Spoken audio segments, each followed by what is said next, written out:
बहुत से बच्चे माँ बाप के नाफरमान हैं, औलाद माँ बाप की ताबेदारी करने को तैयार नहीं, मोबाइल के अंदर दीवानी हो चुकी हैं, मोबाइल के अंदर फंसी हुई हैं। और मोबाइल और ये इंटरनेट की दुनिया ने माँ बाप से बच्चों को बहुत दूर कर दिया। लेकिन हकीकत ये है, तरबियत माँ बाप की बड़ी ज़रूरी होती है।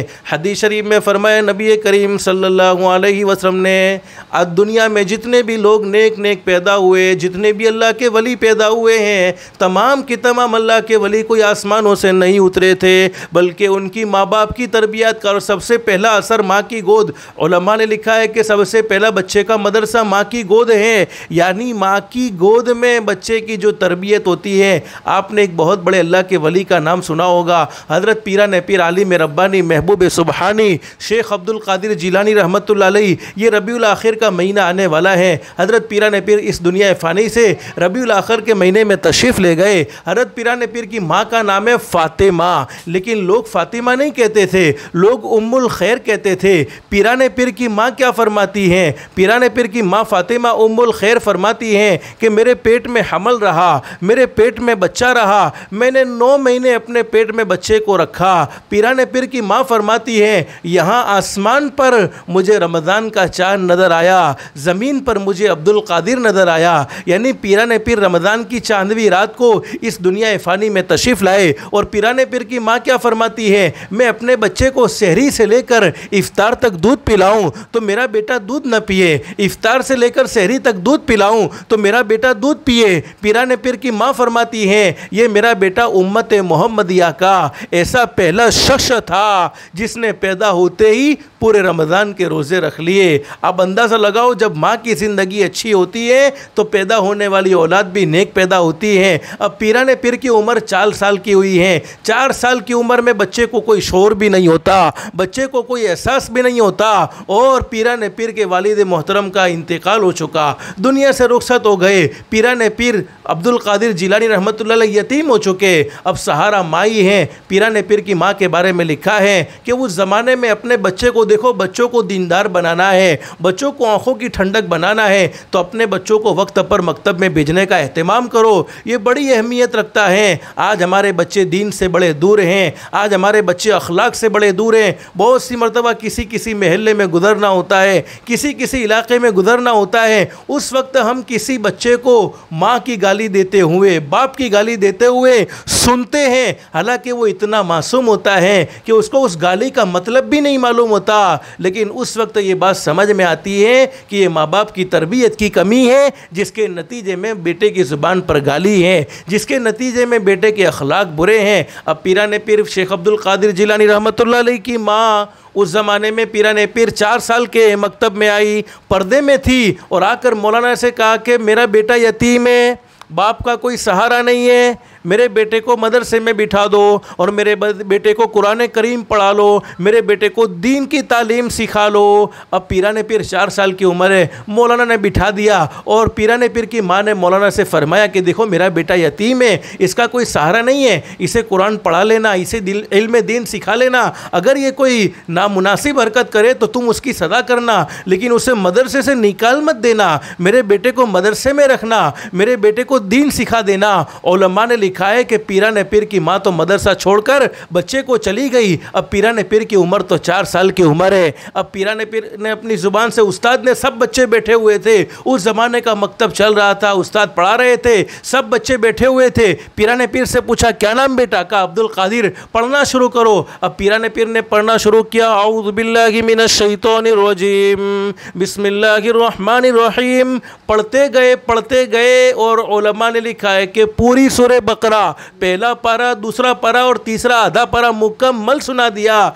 उस्ताद ने कहा बेटा बस कर, बेटा बस कर, बेटा बस कर। फिर उस्ताद ने फरमाया कि अब्दुल कादिर जा बेटा, मैं तुझे नहीं पढ़ा सकता, तुझे तो खुद तेरी माँ ही पढ़ाएगी। यूँ कहकर उस्ताद ने अब्दुल कादिर जिलानी रहमतुल्लाह अलैह पीरान पीर आलिम रब्बानी को मदरसे से रुखसत कर दिया और फरमाया कि मेरे बस की बात नहीं कि मैं तुझे पढ़ाऊँ, तुझे तो खुद तेरी माँ पढ़ाएगी। अब माँ बेचारी सिलाई का काम करती थी, बाप का तो इंतकाल हो चुका था। माँ वापस आई उस्ताद के पास कि हज़रत तुमने मेरे बेटे को मदरसे से निकाल दिया, अरे मेरे बेटे ने कोई शरारत की है तो मैं माफ़ी चाहती हूँ, मेरे बेटे को पढ़ा लो, मेरा बेटा यतीम है, इसके सर पर कोई हाथ रखने वाला नहीं है, मैं खुद उसका सहारा हूँ। उस्ताद ने फरमाया अल्लाह की बंदी मैं नहीं पढ़ा सकता, इसलिए कि पुश्त उसी से। अब पीराने पीर आलिम रब्बानी महबूब सुबहानी शेख अब्दुल कादिर जिलानी रहमतुल्लाह अलैह को पूछा गया, बेटा तुमने सूरह बकरा कैसे याद की? वो 4 साल का मासूम बच्चा, हमारे 4 साल के बच्चों को कोई शोर भी नहीं होता, कोई एहसास भी नहीं होता। पीराने पीर आलिम रब्बानी फरमाते हैं कि मेरी माँ जब मुझे खिलाती थी तो सूरह बकरा पढ़ती थी, पिलाती थी तो सूरह बकरा पढ़ती थी, सुलाती थी तो सूरह बकरा पढ़ती थी, हर वक्त मेरी माँ की ज़ुबान पर सूरह बकरा रहती थी। उस सूरह बकरा पढ़ने का असर ये हुआ कि अल्लाह ने वो पूरी की पूरी सूरह बकरा मेरे सीने में मुंतकिल कर दी। आज भी माँ बहनें, दुनिया में इंटरनेट और मोबाइल की मशगूली ने हमें किताबों से दूर कर दिया, हमें दीन की तालीम से दूर कर दिया, लेकिन आज भी तारीख़ के औराक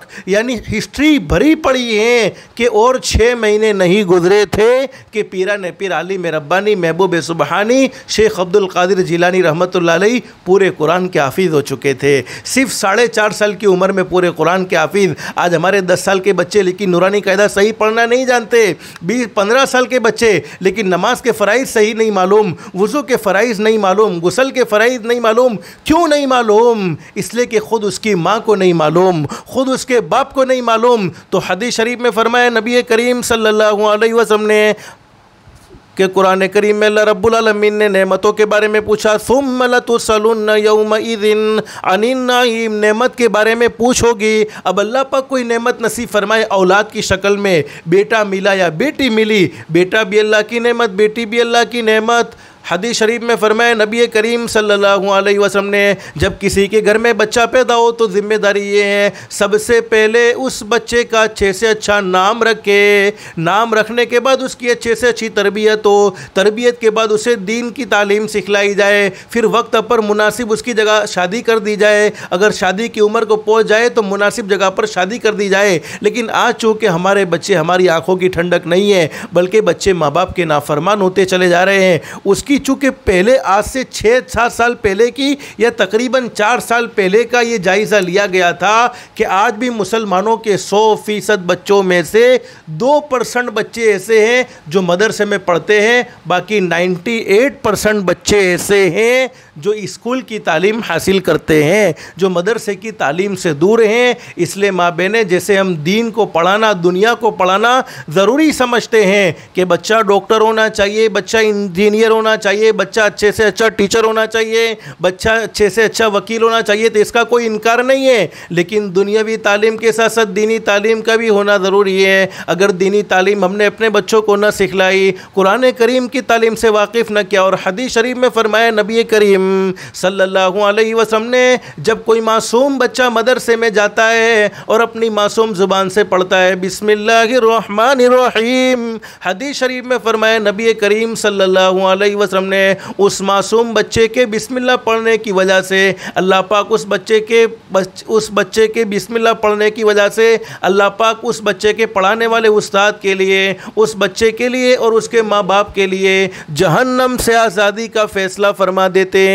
तो अगर हमने अपने बच्चों को दीन सिखलाया तो हमारी दुनिया भी बेहतर से बेहतर बनेगी, आखिरत भी बेहतर से बेहतर बनेगी। अब बच्चों को दीन कैसे सिखलाएं? इसका एक रास्ता तो ये है कि बच्चों को वक्त पर मदरसे में भेजने का एहतमाम करो। जैसे स्कूल की गैरहाज़िरी को तुम मायूब समझती हो कि स्कूल की गैरहाज़िरी हरगिज़ नहीं होनी चाहिए, इसी तरीके से मदरसे की गैरहाज़िरी को भी मायूब समझा जाए कि मदरसे की गैरहाज़िरी भी किसी सूरत में नहीं होनी चाहिए। लेकिन इसके लिए घर में तालीम को ज़िंदा करना होगा। जितना हम तालीम को ज़िंदा करेंगे, घर में तालीम करेंगे, तो इतना बच्चों में एक माहौल बनेगा। आज एक माहौल बना हुआ है कि माँ अपने मोबाइल में मसरूफ़ है, बाप अपने मोबाइल में मसरूफ़ है, बेटा अपने मोबाइल में मसरूफ़ है, और ये मोबाइल और ये इंटरनेट ने तो इंसान को तबाह बर्बाद करके रख दिया, इंसान को तबाह बर्बाद करके रख दिया। ये मोबाइल ने पूरी ज़िंदगी चूँकि गुजारनी चाहिए थी हज़रत अक़दस नबी करीम सल्लल्लाहु अलैहि वसल्लम के तरीके के मुताबिक, उसके बरखिलाफ़